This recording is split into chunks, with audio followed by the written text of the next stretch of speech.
Ajurrumiyyah, lesson number 17. We continue in this lesson with the mensubat. Babul istithna'i. هذا babul istithna'i. This is the section of the exception. وحروف الاستثناء ثمانية. The particles of exception are 8. وهي, and they are إلا وغير وسوى وسوى وسوى وسواء وخلا وعدا وحاشا. Now of these, إلا is always a harf. The one starting with غير, meaning غير سوى سوى وسواء, are nouns, and then the remaining three, خلا عدا حاشا, are either huruf.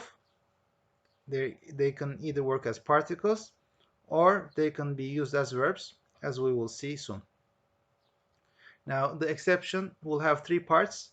There's going to be the mustasna minhu, that group or that being to which you're making an exception to, and then there's going to be the adatul istithna, which is the word that is used for exception, which is going to be one of these words, and there's going to be the exception itself, meaning that which is excluded from the previous ruling, and that is going to be the mustathna. Okay, so fal mustathna bi illa, what is made an exception, what is excluded, bi illa, with the particle harf illa, yunsabu, it's going to be accusative, إذا كان الكلام تاما موجبا, if the speech, if the sentence is complete and positive. Now what does he mean by complete, or what the grammarians mean by complete when they talk about istithna? What they mean is that the mustathna minhu is mentioned before the adatul istithna. Okay, so the mustathna minhu, that group from which you're going to exclude something, is mentioned before the word that is used to make an exception. Then it's going to be a kalam tam. Okay, and mujaba means that it's not negated. Nahwu, hadha nahwu, this is like qama al-qawmu illa zaydan. Here qama is the fi'l, al-qawm is the fa'il, qawmu is mustathna minhu, and it is mentioned before the adatul istithna, which is illa, and so this is a kalam that is mujab and tam, it is not negated. And then we have the adatul istithna, which is the harf illa, and then we have zaydan, which is mansub. So we have this kalam which is mujab because the mustathna minhu is mentioned before illa, and it is positive, there is no negation. So therefore zaydan has to be mansub. وَخَرَجَ النَّاسُ إِلَّا عَمْرًا. And so let's just translate the first one. قَامَ الْقَوْمُ, the man got up. In classical Arabic, qam refers to man. قَامَ الْقَوْمُ, the man got up. إِلَّا زَيْدًا, except for Zayd. وَخَرَجَ النَّاسُ إِلَّا عَمْرًا, the people left except for Amr. Again, we see the same thing. خَرَجَ النَّاسُ is kalam that is tam, because the mustathna minhu, which is nas, is mentioned before the adatul istithna, and then there's no negation. So then amran has to be what? It has to be mansub, it has to be in the accusative case. وَإِنْ كَانَ الْكَلَامُ مَنْفِيًا تَامًا, if the sentence is negated and it is complete, جاز فيه البدل والنصب على الاستثناء. Apposition is permissible in it, and obviously the apposition is going to be the declension of the apposition is going to be according to the word for which it is a substitute. وَالنَّصْبُ عَلَى الْإِسْتِثْنَاءِ, or it could be in the accusative,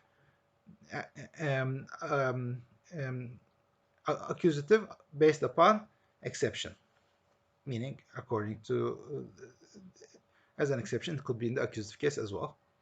نحو, what's the example of this? ما قام القوم إلا زيدا إلا زيد وإلا زيدا. The man did not get up except for Zayd, where Zayd is in the nominative case because it is a badal from al-qawm. Qawm is marfu because it is governed by qama. It is the file of qama, and therefore it is marfu. And Zayd is a badal from qawm, and therefore it is also marfu. Wa illa Zaydan, here we're gonna say what? It is in mansub in the accusative case as an exception. Now, of these two, the more eloquent, afsah, is the first one, to use a badal, but the other option, which is to have it in the accusative case, is also fasih, it's also eloquent, but the more eloquent is using an apposition. وإن كان الكلام ناقصا, if the kalam is naqis, if it's deficient, what does that mean? Again, it's a technical term, meaning that the mustathna minhu is not mentioned before the edatul istithna. كان على حسب العوامل, it is gonna be according to the grammatical governors.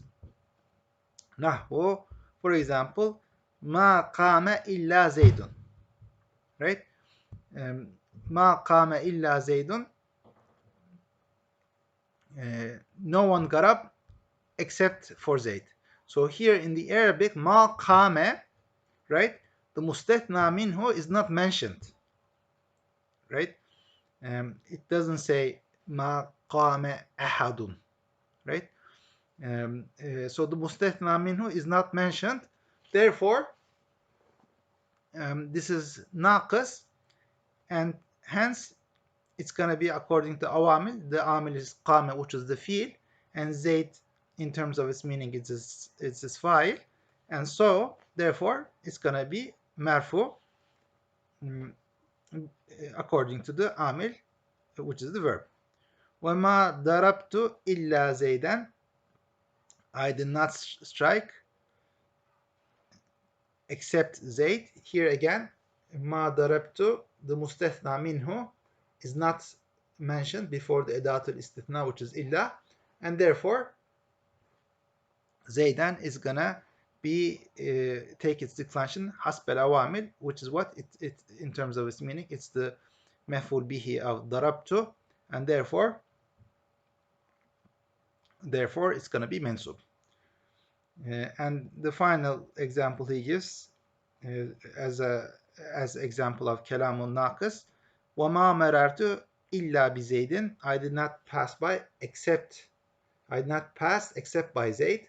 I did not pass by except by Zayd. So here, وَمَا مَرَرْتُ, again, the mustathna minhu is not mentioned, and therefore it is naqis. So Zayd is going to be measured because it has the genitive particle ba before it. وَالْمُسْتَثْنَى بِغَيْرٍ وَسِوَى وَسُوَى بغير وسوى وسواء مجرور لا غير. The mustasna, that is what is made an exception with the word غير or the word siwan or suwan or سواء, is going to be majrur, not anything else, meaning there's only one option here. Now notice here that although we read the tanween here because these are nouns and they're indefinite, so we say mustathna bi ghayrin, when they are actually in the sentence in istithna, we're not going to read the tanween because these are esma, so they're going to be mudaf, and the mustathna that follows them is going to be mudaf ilayhi. Now of these, ghayr can be used in two ways. In most cases, it is used as an adjective, and then it will not fall within the scope of this section. When is it used as an adjective? When it is an adjective for an indefinite noun. The example of that from the Quran al-Karim is Surah Hud, ayah number 46. Estaizu billah. قال يا نوح إنه ليس من أهلك إنه عمل غير صالح فلا تسألني ما ليس لك به علم إني أعظك أن تكون من الجاهلين. Allah subhanahu wa ta'ala said, O Nuh, innehu leyse min ehlik. Indeed, he, meaning his son, leyse min ehlik, is not from your family, because he does not share the same faith with him. He was not a believer, he was not a Muslim. Innehu amelun gayru salih. Indeed, he is an action which is not right. So here, amal is mawsuf and ghayr is a sifa and an adjective for amal. So amal is marfu because it is the khabar of inna, and ghayr is marfu because it's a sifa, it's an adjective that is a tabi', that's a follower of amal. And salih is gonna be majrur because it is mudaf ilayhi. So this is the most common usage of ghayr, where it will be used not for exception but as an adjective. It will not be used the way illa is used, and we see that in this example.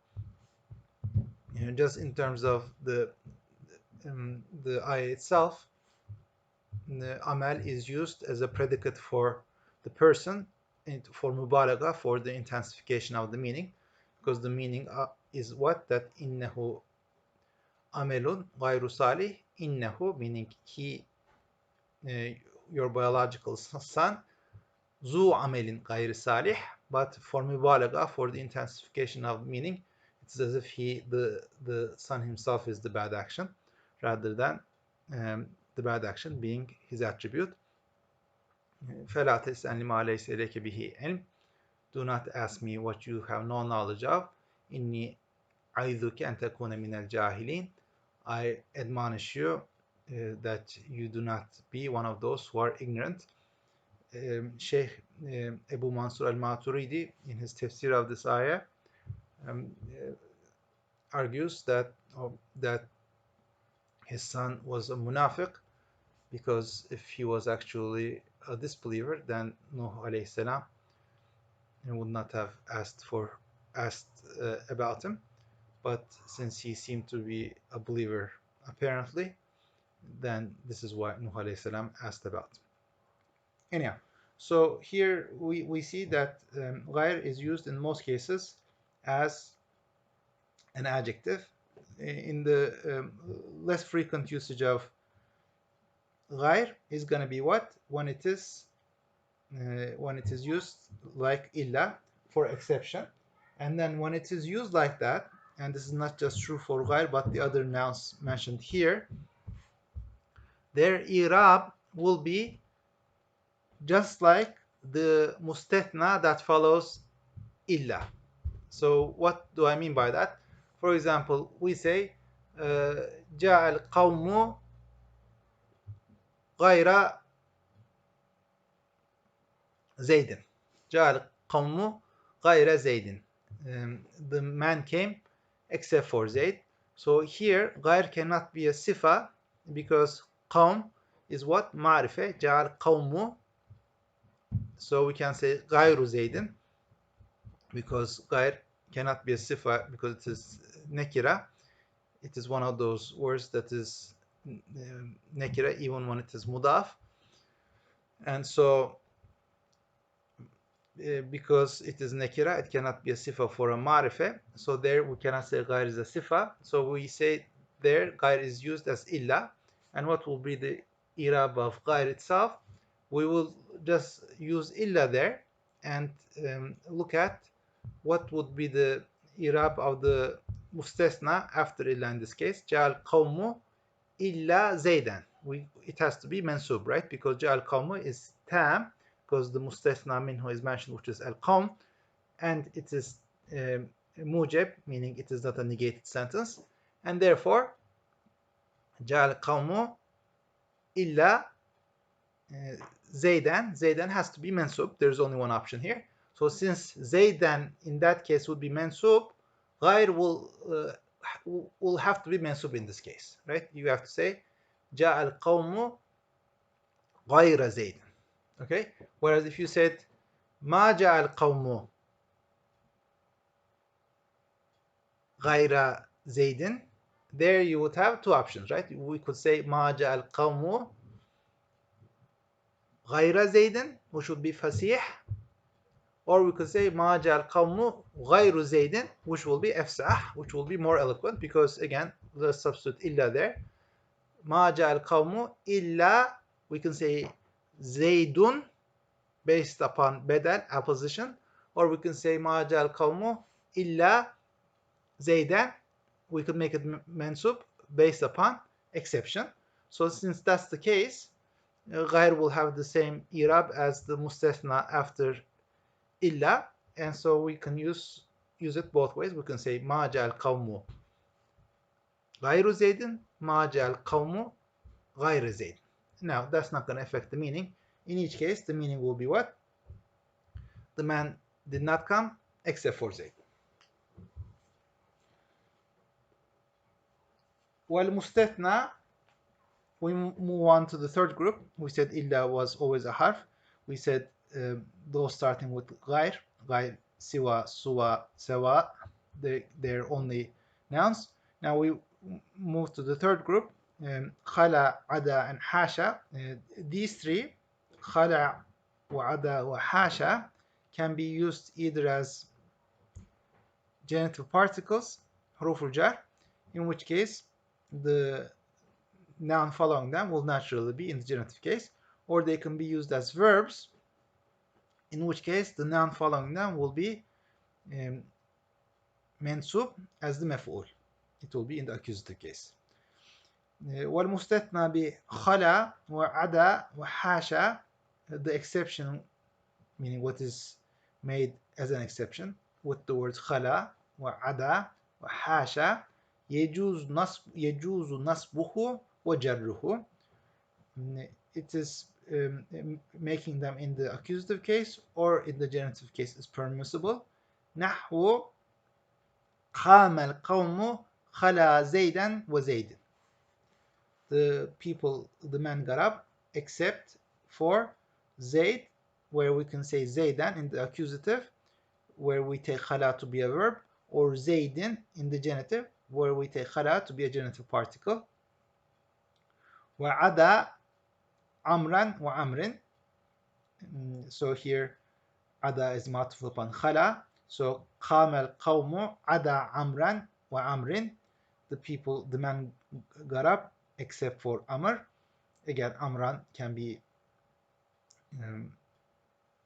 in the accusative case as the maf'ul of ada, or it could be in the genitive case if we take ada to be a harf jar, genitive particle. And then وحاشا بكرا وبكر, the men got up except for Bekir. Bekran, we can either have it in the accusative or in the genitive, as in the previous examples. Now, sometimes there will be a ma masdariya before some of these words. If there is a ma masdariya, then it has to be in the accusative. So, if you had ma khala, then you would have to say Zaydan, or ma ada, you would have to say Amran, because ma al masdariya can only come upon a verb, cannot come upon a genitive particle, and therefore then the fact that it's a verb becomes designated, and the noun that follows it has to be in the accusative. But if there's no ma, as Sheikh Ibn Ajurrumiyyah rahimahullah says, it can go both ways. They can be either in the accusative or in the genitive. This is the end of lesson number 17. Subhanak Allahum bihamdik. Neshhadu an la ilaha illa ant. Nestaghfiruka wa natubu ilayk. Subhan rabbika rabbil izzati amma yasifun wa salamun alal mursalin. Walhamdulillahi rabbil alamin.